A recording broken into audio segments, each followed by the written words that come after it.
Sir Juni, dun sa mga nakaraang El Nino, ano yung mga sektor na pinaka naapektuhan at ano ang naging interventions ng pamahalaan? Doon po sa mga sektor na yun, ano, kung yung mga sektor na yun, una-una siyempre po yung direct impact kasi yung para doon sa food security sector natin. Siyempre, yung ating pong mga paninim, no? Yun yung mga tinitingnan natin kasi nga po dahil kung tagtuyot ito, yun po ang magiging problema, no? So, ang ginawa po ng pamahalaan, no, to make sure, no, that there's an adequate and stable supply ng mga key food commodities natin, no. Ganun din siyempre yung tulong po, no, suporta sa ating mga affected na mga magsasaka, ganun din yung mga mangingisda, no, ay para mabawasan nga po yung kanilang mga challenges, no. Ganun din yung mga access po ng consumers, no, nating mga consumers para naman dun sa mga affordable po ng mga food commodities. So yun yung mga pangunahing ginawa po, ano, doon. So yun yung mga kumbaga outcomes na tiningnan doon, no. And then pagdating naman po doon sa iba pang mga sektor, no, kasama diyan yung water security. Siyempre yung dapat na sufficient water supply na in-ensure, no. This is led naman po by the DENR.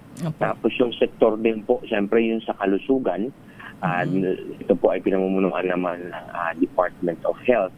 Dahil po kapag panahon ng El Nino, meron pong iba't ibang klase ng mga dapat bantayan ng mga karamdaman, no? Kasama dyan siyempre heat-related na mga illnesses like yung tag-init, yun po yung dapat bantayan, no? Ito yung mga heat cramps, heat exhaustion, no? Mga heat stroke, yan. Tapos kasama din siyempre yung mga waterborne diseases. Dahil nga po magpapalakas ito ng mga pag-ulan, no? So yung mga dapat pong bantayan, no, ng mga karamdaman pagdating sa kung may pagbaha, no, yung mga leptospirosis, yung mga respiratory illnesses, so yun po yung mga dapat binabantayan. And kasama na rin siyempre yung energy sector, Miss Les, no, kasi nga meron tayong mga hydropower plant, no, and then yung supply din ng oil, no, and then ganun din yung panglimang sector po, yun yung public safety. Kasi DILG naman po ang nauna dito.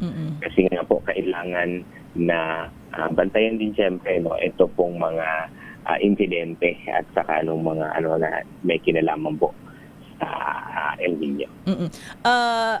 Sir Judy, sabi ni Executive Secretary Recto, nire-review yung mga naging tugon sa mga nakaraang El Nino para malaman kung alin sa mga ito ang naging epektibo at maaring muling gamitin para maibsan yung epekto. Natukoy na ba natin itong mga intervention na ito na maaring magamit ulit ngayon at kung saan tayo magkakaroon ng adjustment? Tama po kayo dun, sa sinabi ni ES Recto.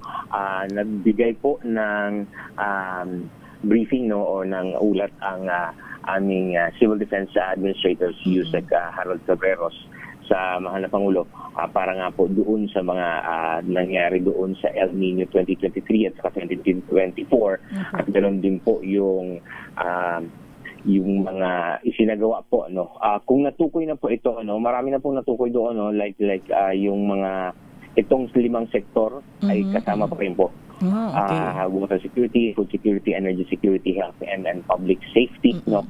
Ang pinag-uusapan na lang po ay yung mga specific, no, na kung ano-anong klaseng mga programs, projects and activities po, no, under each department at under each sector para nga po malaman kung alin doon yung mga dapat talagang tutukan para sa taon na ito.